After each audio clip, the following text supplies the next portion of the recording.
Yeah, it's coaster time. Welcome back, theme park enthusiasts, to Let's Build the Ultimate Theme Park. My name is Attacking Toucans, and look at how large this park is. I cannot believe how much space this thing takes up, and we're just gonna keep on adding on to it because why the heck not? You gotta go big or go home. That's what Vanessa Hudgens always said. So today we're gonna start off with a little bit of a pool remodel for our hotel. So I'm starting off by building a little hot tub, and we're taking the bubbly hot tub water from the pool that we used to mark off the pool water at first, and we're putting that in the hot tub instead. And then what we're doing for the pool water is I found a video texture of pool water, and we're gonna put that on a video billboard and paste it across the pool so it makes the pool look like an actual moving pool. And it's looking quite shimmery, if I do say so myself. I can't wait until it starts warming up outside and I can start swimming again. I freaking love swimming. I was a huge pool rat when I was a younger kid. I don't go nearly as much to the pool now, but I don't think adults really go to the pool as often. For me, as an adult, I don't really like going to the pool anymore unless there's a hot tub because I feel like I get really cold in swimming pools now. I don't know why, but I feel like I just have to go to hot tubs in order to not feel like I'm freezing to death whenever I go to a pool. Now, I love heated pools. Those are what's up. So for the rest of the episode, the main goal is to work on a new waterfall in the French Riviera section, because we haven't worked on the French Riviera in a long time. But the first thing I'm doing is I'm putting these water jets under the water next to the log flume, and I'm putting them on a timer, so whenever the logs go down the main chute at the end, the splash will be much larger because of these water spouts, and the guests will end up getting way more wet from it. So what I did is I just equally spaced out these trigger points and attached them to these water spouts, and what you'll see is a really good splash whenever this next log comes down. Sploosh! The next thing we're going to work on is a small little river. Now there isn't an actual river scenery piece in this game, but what we're going to do is I got this tactic from watching a Planet Coaster live stream on their actual YouTube channel. And what you can do is you can take the River Rapids ride and build like a small little river that goes downhill. Then you can delete the station, so that doesn't even exist, and use the ground and rock and scenery pieces to hide the edges of the river rapids and put it into the ground to make it look like there's a running river in the ground. And I'm using this to build a river on the side of the mountain because I felt like there was just a large empty space and I wanted to fill that up with something because I don't like having any empty space in this park. My goal is just to fill up all the space with as much nice scenery as possible. And I just wanted to put one more waterfall off to the side because this expansive waterfalls for the log flume, it looks nice. But having one more waterfall I think will pull it all together. So we're just going to do what we've been doing the whole entire time, just using the rock pieces like normal, bushes, plants, and a variety of different scenery pieces, and we're going to blend this bad boy in. Also, this little landform I created right here, where this cliff just juts out randomly, I inspired this after one of my favorite hiking spots in Arkansas, a place called Whitaker Point, where there's just this expanse of rock that just like kind of hangs over this cliff. It's a really beautiful area. It's kind of scary sitting on the edge, but I just thought putting that in there would be kind of cool. I had the space for it, so I mean, why not include one of my favorite looking landforms? It's crazy how magical of a scenery piece rocks are, how much you can do with them. The fact that you can clip rocks into the ground, the terrain, scenery pieces, and whatever you want, it's such a game changer for these types of games.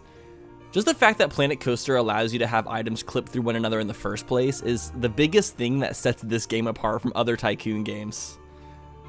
Something else we can do to make this look more realistic is we can use splash pieces on some of the rocks during the river to make it seem like the water is actually crashing against some of these rocks. This was a very time-consuming process, but I really enjoy doing stuff like this. It's really therapeutic. I like to put on some good music and just start decorating for hours. After we're done with this river, we're going to start working on the French Riviera again, which I talked about earlier. And I'm excited for you guys to see what I do with the place, because I had a lot of people tell me that their least favorite section right now is the French Riviera, and for me it's the same thing because there's a big empty ugly space in the center that just doesn't really fit, and the whole entire thing hasn't been tied together yet. But once you guys see what I do this episode, you will see the whole entire French Riviera be tied together, and it honestly becomes one of my favorite areas of the park after this episode. And then what we're going to work on next episode is we're finally going to build the parking lot. And that's something else. I cannot wait for you guys to see the parking lot as well. It looks really, really nice. But we're going to focus on this for right now. We'll get to that next episode. So last episode's comment question of the day, we talked about other Tycoon games, and I asked you guys what some of your favorite Tycoon games are.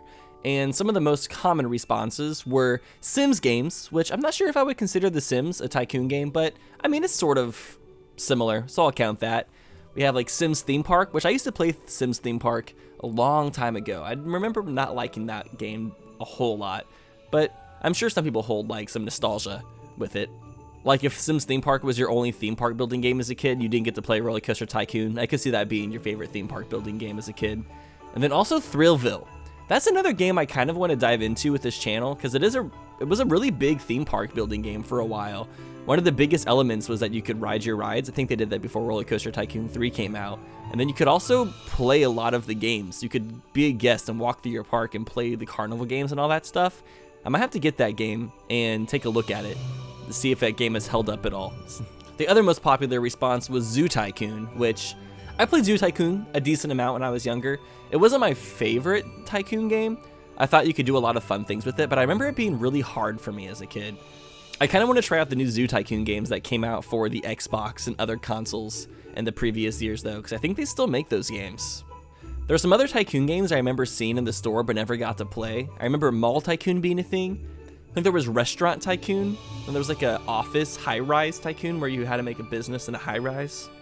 I remember in the 90s a lot of Tycoon games coming out because Roller Coaster Tycoon was such a huge success, and a lot of other game development companies were trying to get some success off of that whole Tycoon brand because they couldn't.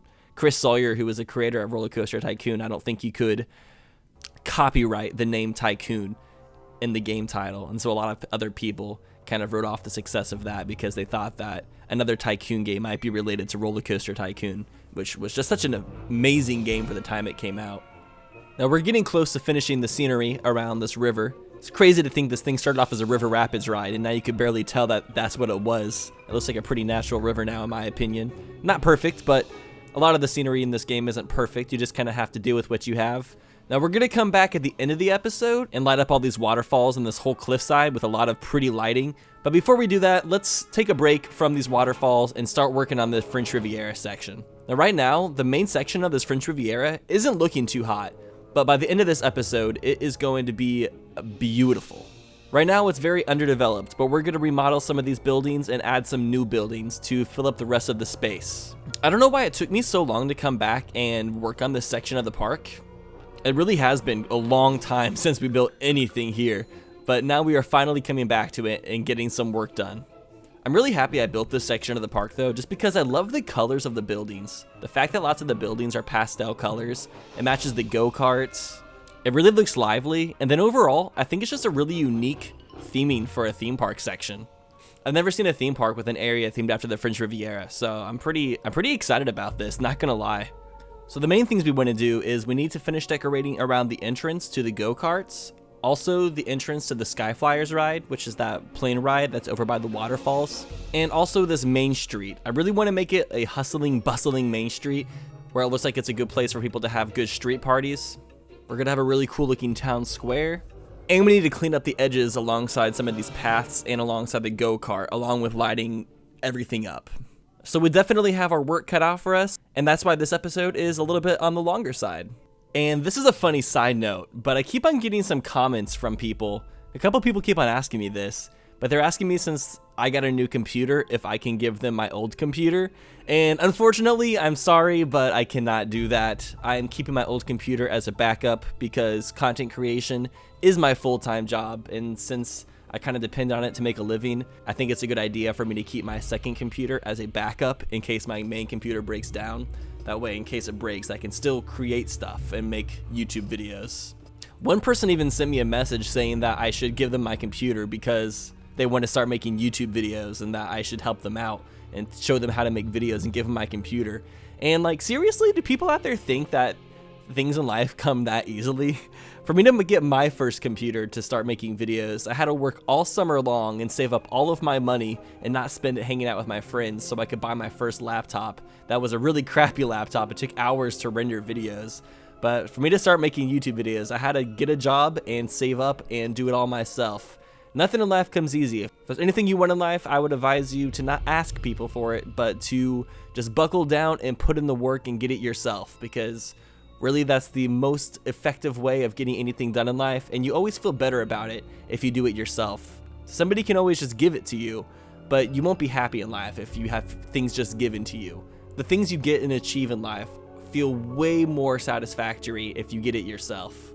So I'm sorry that I can't give you my old computer and show you how to make videos, but there's a lot of resources out there for you to end up doing that for yourself. Just gotta buckle down and get to work. That's what I always say. Gotta put in that work. Actually, this morning I had a call with my friend's mom, who is a teacher at an elementary school. I had a video call with her class because apparently lots of kids want to be YouTubers nowadays, which I understand why kids want to do that. It's just kind of a weird thing hearing that kids want to be YouTubers, because whenever I was young, like, I didn't want to be a YouTuber. That wasn't a thing you could do. I wanted to make videos, and that's what I did in high school. Is I just made videos for fun. You couldn't do it. Wasn't a job though. Now people are literally aspiring to be YouTubers, and it's so weird. But I did a call with her class, and they were like asking me questions, and pretty much the main thing I told them is that, like, in order to be a good YouTuber, you just got to work really, really hard, make good connections with as many people as possible, because anything in the entertainment business requires a lot of networking, which means you have to just make good connections with people. And you just gotta love it, because if you don't love your job as a YouTuber, you are not gonna do well. It is not one of those types of jobs where you can hate your job and just do it every single day. Like, you gotta really enjoy making videos and stuff. And I think a lot of people, they think making videos is just sitting in front of a camera and just talking, but little do they know, a lot of people, like, they try to become YouTubers or whatnot, and then they realize how much work it really is, and then they're like, maybe it's not for me.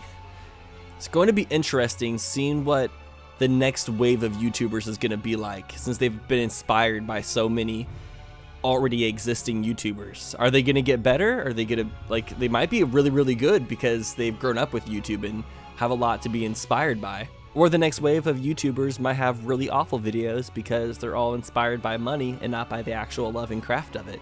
We'll have to just wait and find out, I guess. I'm kind of running out of things to talk about when it comes to this section though, but overall, I'm just really excited for us to finish this list of things we have done, because I'm excited to start something new in the park. I always want to start on new projects, and that's also goes into real life as well. I'm always wanting to start new things, but it's bad to start too many projects at once. You got to finish the things you start, because finishing one project and having to be really good is much better for your life than trying to start a bunch of projects and not finishing any of them. So once we finish everything on this checklist, which is still probably going to take us like all the way up until episode 50, because I don't even completely finish the French Riviera section in this episode. I'm probably going to have to do about 1 more hour of just adding details to really finish it up, but we get very, very close in this episode. Also, something I tried doing in this episode is I tried adding an entertainer and setting the location for where they have to stay, and I couldn't figure that out for some reason. I couldn't figure out how to make an entertainer stand in one specific area. I need to look that up. It's weird that I can't figure it out because it was so easy to do that in Roller Coaster Tycoon, but I'm not even completely sure if that's an option they added into Planet Coaster, because I wanted to have an entertainer walk around this little square that I created in the French Riviera, but I added him and then tried to set boundaries for him to stay in, but he just walked away, and I'm like, all right, cool, see you later, dude. What am I paying you for? I think there's more buildings in just the French Riviera section as like the rest of the park combined. I feel like I just keep on building more and more structures for this area. It never ends. Maybe it never will. Maybe I'll be working on the French Riviera section until I die. There's actually a high possibility of that happening. I'd say the possibility of that happening is 73%. I also heard that 67% of people are more likely to believe a statistic if it's an uncommon number. Food for thought. Food for that hoe over there, you know. I also hope that you guys are enjoying this new background music. I think it's a nice change of pace, especially since I've been using the same music for most of the series. I remember at one point of the series I started using different background music and people were like, no, I'd prefer if you use the Planet Coaster music. And once I found the soundtracks for all the other Planet Coaster music that wasn't the main game background music, I was like, yes, it's gonna allow me to switch it up so much but still keep that original Planet Coaster vibe. Whoever composes the music for this game did such a phenomenal job. The music is just so well composed, and I love the universe surrounded by Planet Coaster. I love how it has its own unique soundtrack that's very distinguishable. All the music sounds like Planet Coaster music, which is probably really hard to accomplish in a Tycoon style game. They created all of their own brands for food and for mascots. and for all of their signs. So everything has its own unique feel to it that's specific to the Planet Coaster universe. Like, I love the Planet Coaster universe. I'm not sure if that's what it would be called specifically, but it would be cool to see other building / tycoon games created in the Planet Coaster universe and just keep a lot of the same graphic elements. Overall, I'm really just excited to see what games Frontier makes in the future, because I wasn't really a huge fan of Frontier until this game came out. I knew they helped create Roller Coaster Tycoon 3, but then I didn't really have my eyes on them until they created Planet Coaster. Then recently they created the Jurassic World Evolution game, which got mixed reviews. Lots of people weren't a huge fan of it, but there were some like good and bad parts about it. But now that they put that game out, I'm just really interested to see what other games they come out with in the future. I really hope they continue to build sandbox games like this and just continue making these style of games. I don't want to sound like one of those fans who's like, you should make the types of games I want to play. But at the same time, I really hope that Frontier keeps on making games that I want to play. I kind of just want to go back through this series and see how much of the time I spend building is placing rocks and bushes. I feel like that's at least 50% of the time is placing rocks and bushes. Those are the two main items. It'd be really interesting if they gave you analytics of what scenery pieces you use in your park. What percentage of your pieces are building pieces, are rides, are specific types of scenery pieces, like how many pieces belong to each category of scenery, like pirate or fairy tale. I think that type of information might be sort of interesting, but at the same time, I don't think it's worth coding all of that in for some weird analytics like that. But I'm the type of person who loves weird analytics and just random numbers and statistics. I know I'm not the only one. I feel like a lot of people like random statistics. I'm also hoping that as we're getting further into finishing this French Riviera section, that some of you guys are starting to like the way it's looking better. Because I know it was looking pretty messy for a really long time. I mean, there are some parts like the go-karts that are really finished that look really nice, but the main section of the French Riviera was not looking too hot, but I think it's really starting to shape up now. Also, another fun fact is since we're looking at this gigantic Ferris wheel over here, I'm about to add some rocks to decorate it. I was looking at the stats because the game keeps track of how many people ride each ride, and for some reason, nobody's riding the Ferris wheel, but people can ride it. When I say nobody's ridden it, only 14 people have ridden the Ferris wheel. Every other ride in the park has had over 1,000 riders, but for some reason, people are just sleeping on the Ferris wheel. Well, they're not literally sleeping on it, but they're not riding it for some reason. I don't know why that is. These types of Ferris wheels that have the carts that swing back and forth on the spokes is one of my favorite types of like theme park rides, so I don't know why people aren't riding it. The location isn't bad. Lots of people are just like walking past it. Maybe I can add some advertisement for it. Maybe that would get people to ride it, because one of the things you can do is if you place any form of signs or advertisement, you're able to set your advertisement destination, which means you select what object or ride or booth that sign is promoting. So if I put up like 10 signs for the Ferris wheel and selected the advertisement destination all for that Ferris wheel, maybe more people would ride the Ferris wheel. I don't know why I want people to ride the Ferris wheel, but I really do for some reason. Also, for other random stats, I counted how many rides we have in the park, and we're currently at 25 rides. That includes all of the flat rides, the roller coasters, and transportation rides. So that's a pretty good amount already. 25. Let's go for 50, baby. No, I don't even think there's that many ride options in the game. Well, there is if you include all the different coaster types, but we're not going to use every single different type of coaster in this game. There's still a lot of unique types of coasters that we can use, though. They added a bobsled coaster to the game, which is really cool in Planet Coaster. I love the detailing they put into it. Another coaster I'm really fond of is the Wild Mouse coaster. I know the first thing that we're going to build whenever I'm done with our list of things to do, though. It's going to be a roller coaster towards the front of the park entrance, over by where the parking lot's going to be. That's the first thing I'm going to do, because we need a coaster towards the front of the park, for sure.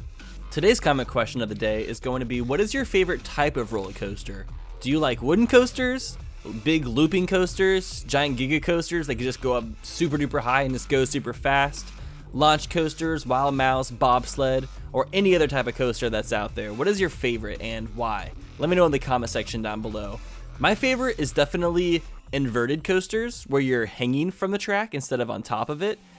I'm a really big fan of those coasters because I like it when my feet hang while I'm riding rides, because since I'm really tall, I have really long legs. and the coasters where your feet are inside the cart, I usually feel kind of cramped and uncomfortable. So I really love the rides where your feet are dangling because they're very comfortable and fun for me. And those are also usually the smoothest coasters, and they have the most inversions. So I think there's a lot of pros to inverted coasters. All right, now the next step is we're going to start lighting everything up. So I'm going to start putting some lights around the French Riviera, and then we're going to move to adding lights to the waterfalls. I'm going to make them really colorful and pretty during the nighttime because I want it to be really good to take pictures in front of, and colorful backgrounds are great for photographs. I'm thinking about people's Instagram feeds. We're making this park as photogenic as possible, so whenever people come here, they want to post tons of pictures of it onto their Instagram because that is the best marketing. Free marketing through Instagram. Gotta take advantage of that shiz. But I really wanted to just light up this waterfall and cliffside because I think it is one of the most beautiful landmarks in the park, and you gotta make it lit up and look nice during the nighttime too. Although I still think it's weird how weirdly the light diffuses in this game, but that's beside the point. I complain about that a lot. It's also kind of funny how much time we've spent decorating the log flume, and there's still quite a bit of work to do. We still have to decorate the whole entire cave, which will be an episode by itself. And then around our river, I decided to make it sort of mystical by adding these blue lights. I thought it would make it look like something you would see in Avatar. Let me know what you guys think about the blue lights. I might get rid of them and add them somewhere else. Also, if you're wondering, yes, the background electronic and dubstep music that's been playing for like 5 minutes is a part of the game soundtrack. There's some pretty good electronic songs in the soundtrack as well. There's a little bit of everything. Something else this cliffside with the waterfalls reminds me of whenever it's lit up like this is the miniature golf courses you find in big tourist towns. They'll have like those gigantic golf courses that have like a skull with lights coming out of its eyes and stuff. That's what it reminds me of, except ours is way cooler, obviously. But anyways, we are finally at the end of this video. Thank you so much for watching. We have gotten so much done in this episode, and in the next episode, we are going to start building the parking lot. Anyways, if you enjoyed the video, don't forget to hit that thumbs up button, and I will see you guys in the next one. Take care.